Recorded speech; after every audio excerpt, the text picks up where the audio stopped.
Patrick Mahomes be the favorite? I think so, Skip. That's just the way it is. It's very unfortunate that that Jalen Hurts got injured. And we saw Carson Wentz go through something very similar. I believe he was going to win the MVP. He comes to L.A., he tears his knee, and Brady ends up winning the MVP because at that point in time, he was 33 touchdowns and 7 interceptions, and they had the best record in the NFL. So I believe he was well on his way to being the MVP. It just happened, Skip. I remember in 2020, Patrick Mahomes was the front runner for the MVP. They beat the Falcons in week 16, 17, 14. They kind of struggled. And then the next week, because they had home field sewn up, he didn't play.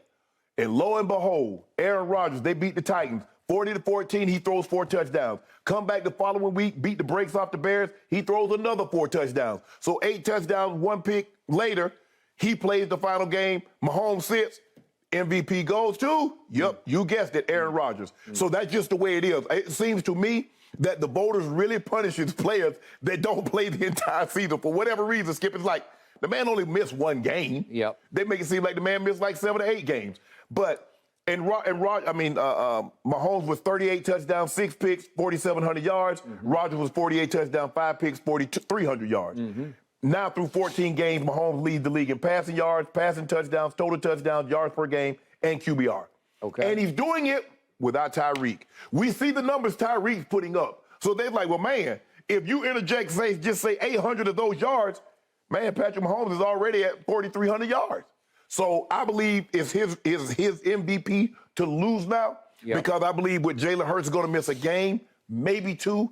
I think Patrick Mahomes is in the lead right now because you see, Skip, and that pendulum swung huge because even before this injury, it was nip-tuck. I think Jalen Hurts was minus 130, Patrick Mahomes was plus 125. Yep. And when the injury happened, now Mahomes is minus 350 to plus 550. So that just goes to show you just how big the pendulum has swung. Yep. So Hurts, Allen, and I think Joe Burrow are all tied at plus 550. Okay. So help me out. Do the hypothetical. Okay. What if, for whatever reason, Jalen Hurts convinces Nick Sirianni, I'm okay. I'm 1,000% ready to go. Let me do this. I want these guys. I want this stage. I want this game. Okay. And ultimately, I would like to win the MVP because who wouldn't want to win the MVP? Obviously, they want to win the Super Bowl far more than the MVP. Yeah, that's a huge accomplishment. But what if he goes out and he balls out against the Dallas Cowboys with a whole lot of people watching? Okay. Would that vault him back in your book into the lead? Probably so. Okay. It all depends on how well he plays because, Skip, like I said, if you look at it from where he went in the Chicago game, it shrunk a little bit. The lead that he had, it shrunk because he wasn't playing particularly well. Yeah, he had the 3 touchdown rushes, but he had the 2 interceptions. And so he kept Chicago in the game. And Patrick Mahomes played a clean game, 36 of 41, the 2 touchdowns, and they ended up winning the game in overtime. Albeit against the Texans. Yes. And it's almost like a Laker game. How did it go to overtime when you put up those kind of numbers? Well, you turn the ball over twice and you have 10 penalties. Fumbles. You let a team that you probably should beat easily, you leave them in the game. And so that's why it came down to a situation like it did. All right. I have been telling you for a month, I thought that Jalen Hurts was running away with MVP because of his impact on that franchise that was 9-8 a year ago. All of a sudden is 13-1 in largest part because of that guy. Right. He's their leader. He's their playmaker. Everything revolves around him. He is the driving force of this team on and off the field, even in the weight room, which most quarterbacks aren't the driving force in the weight room. He is. Yes, I agree. He has football character and backbone like nothing I've ever seen. So he has changed the face of that franchise. They follow him. They want to run through the brick locker room wall for him. Okay. And numbers-wise, he can't compete with the Star Wars offense that Mahomes is in or with his arm talent, obviously. He just can't. Right. But even though he's thrown 13 fewer touchdown passes, 35-22, Jalen has only thrown 5 interceptions. That's pretty good. Yeah. So it's 5-11 for Patrick. And then you have to tack on the fact that Jalen Hurts has the second most rush touchdowns in the whole league at any position to Jamal Williams of Detroit, who has 14. He's got 13. He has the second most touchdown, period. Okay, period. Jamal Williams. Okay, all right. So if I add his 13 rush on his 22 throw touchdowns, that's 35. All of a sudden it's 35. Patrick has 35 passing touchdowns. 38 total. But he has 3 rush touchdowns. Right. So he's just if you do overall touchdown impact, he's 3 better than Jalen is. Okay, but then you look at the record. Well, we expect Kansas City to be about where they are, even though their defense is not great. He's been great. He's putting up big numbers. He did have the glitches at the end of the Colts game at Indianapolis and the Buffalo game at Kansas City. He threw game-ending interceptions. So I dock him for that. You docked Jalen for the 2 interceptions he threw in the first quarter at Chicago when it was high wind and low wind chill. It was 3-degree wind chill. Right. Okay, so now we get down to the mysterious shoulder injury. I don't know what's going on because probably nobody but Jalen really knows what's going on in that shoulder right now. But the play in question, as you know, it happened with 1 minute and 13 seconds left in the third quarter of a tight game. It's 17-13. Right. And it's actually a pretty big game because it is their prelude game to the Dallas game. Right. So you want to get to 13-1 going to Dallas so that you have a great shot at securing home field throughout the playoffs. Okay, so I showed this earlier. I'm going to show it one more time just to remind people who might not have been watching the game. He had just banged up his shoulder. He was writhing for a second on the frozen tundra of Soldier Field. And then he gets right back up, and they call a pass play, and he's like, I'm good to throw it. So here's the next play after he hurt his shoulder. If we could see this, this is 8 yards to Devontae Smith. He throws it just fine. It looks like Jalen. I don't know. It just looked like Jalen. He didn't wince or say, I can't do that. And then the very next play after that, he rolled. Oh, wait, I missed the one. He threw 12 yards to A.J., and then here we go again, and he's running with the football, so he's not afraid to take contact. This is still in the same drive. He's still going, and he's throwing 6 yards to A.J., and he's continuing to run it. Now we're into the next series, and he's going to throw this. He's going to run this one. The next one's to Quez. A.J. Brown. Yeah, A.J. Okay, so, and then he ran for a first down. My point is, you can just see, we're just going all through the fourth quarter, and he's doing it. And he's doing it. Oh, now we're into the next series. Yeah. And that's to Quez. This, I think, another short one to Quez.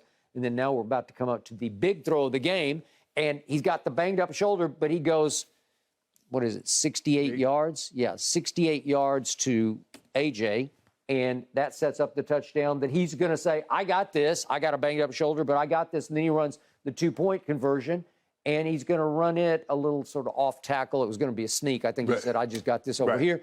And boom, he puts them ahead 25-13. And then we just saw the last play. He closed it out. They were still in some trouble after a failed onside kick by the Bears. It's 25-20. And on 3rd and 6 from the 40-yard line, he hits A.J. for 12 yards and pulls off the very play that Dallas failed to pull off twice at Jacksonville, because Dallas had 2 chances to close the game and then go win the game with the field goal, and they have 3rd downs, and it's miss. Well, Skip, I don't believe it's going to be a runaway. I think Patrick Mahomes right now is the leader, but I don't think it'll be a runaway. I think it'll be a very close vote, so probably like 20, probably like 30 to 17 or something like that. And Burrow will get some votes. Obviously, Josh Allen will get some votes. But the records, because if you look at Patrick Mahomes in 2020, he was 14-2. Aaron Rodgers was 13-3. Yeah. And I was telling you, Skip, it's not a whole. Wins are wins. I mean, 16-1, but 14-3 isn't going to be a terrible. It's not going to be a terrible. And Patrick Mahomes, like I said, he's going to be over 5,000 yards and probably 40 touchdowns. Skip 5,000. And remember now, they took a big weapon away. Well, Jalen Hurts added one in A.J. Brown. No, he did. And so the voters are looking I got it. Because nobody thought Patrick Mahomes was going to put a big. They like, okay, well, he's going to hurt something. I mean, Tyreek, and he just told you, it's going to look a lot different than it has in years past. Okay. But we're going to be just fine. All right. I still think that Jalen actually enhanced his MVP case in Chicago in a nip-tuck game, that he bangs up his shoulder, and then right thereafter he goes 7 for 10 for 110 yards, and he carries the ball 4 more times for a touchdown and a 2-point conversion. Well, given the fact that he did bang up his shoulder, and they're making a big deal out of how sprained it is or whatever it is, you have to look back and say, well, God, that was pretty great because he secured that victory. He was the driving force, even with a banged up shoulder, which raises the question, could he play on Saturday? Is he capable? He probably is capable. To your point, it's probably smart not to play him. Right. But if the MVP is riding on this game, which you say it would be, again, if I just do the hypothetical, if he has a big game and does play the full game at Dallas, I think he's back in the driver's seat. To me. But. Okay, at what cost? What cost? I got it. Okay. I can't. Skip, I can't. I'm like, son, I know the MVP means a lot, but just imagine. All right. Which would let me ask you this, Skip. Which would you rather have? A regular season MVP or Super Bowl MVP? Okay, well, obviously, you'd rather just have a Super Bowl, period. Yes, but if they win the Super Bowl, he's gonna be the MVP because he's gonna have to play. He's gonna have to play really, really well. Who else could get it? I'm thinking, could AJ get it, maybe? But here's the thing, Skip. Normally, Cooper Kupp got it. And I find it's really hard. Like, when you give a receiver the MVP, somebody had to throw him the ball. Yeah, no. Well, Cooper Kupp got it. Cooper Kupp got it. But, Skip, I think the thing is that the clutch play that he made and then the game-winning touchdown. But if you'd have gave it to if you'd have gave it to Aaron Donald, I wouldn't have been disappointed. Okay. And if you give it to Matt Stafford, I don't think anybody's arguing with that. But you had a problem when they gave it to Amendola because you said Tom Brady couldn't. You mean to Edelman? Edelman, and the Super Bowl in Atlanta. Well, because Brady pulled off. Which one? Against the Rams. Against the Rams. Yeah, when they 13-3. Yeah. Okay. I thought Stephon Gilmore should have gotten it. Well, he could have gotten it, but Brady pulled off another kind of mid fourth quarter drive, and he hit 4 or 5 big passes, some to Edelman. Deion Branch won it. Brady had a monster game against Carolina. I think that was Carolina game. It was. Hines Ward won it, but I mean, it's not like being through for. Okay. And he didn't throw the touchdown. Randall L threw the touchdown. Okay. I got it. But the point is, as much as you would value a Super Bowl trophy over an MVP, that doesn't dismiss the importance of the MVP. Oh, no. Give me both. Since I got a chance to get both of them, give me both. Hey, in his heart of hearts, if you put Jalen on a lie detector right now. He ran out the regular season MVP. Okay, he would love to get it. Yeah. And that's Skip. The Super Bowl MVP is one game. One game.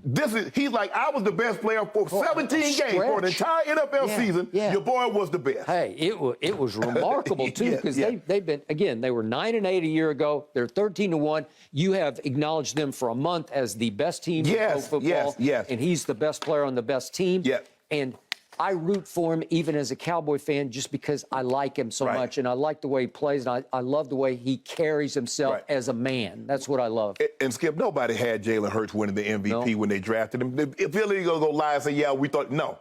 I mean, some guys you like, okay, Peyton Manning, you took Peyton Manning. You expect Peyton Manning. Skip, you took the man #1 overall. Hey. He was the one that most prospects coming out of college. John Elway, things of that. Now, you expect that. I know. But Jalen Hurts was a second-round pick. He wasn't a great thrower of the football. He wasn't a natural thrower of the football. Yeah. But that man went to the lab, and he's gotten better and better and better.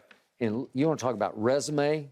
If when it's all said and done, you can look back and say, once upon a time, I won the MVP of this league. It's just like Lamar. Lamar did that. Yeah, Skip, when they have them autograph signed, Skip, they want you to sign that thing. Jalen Hurts, MVP.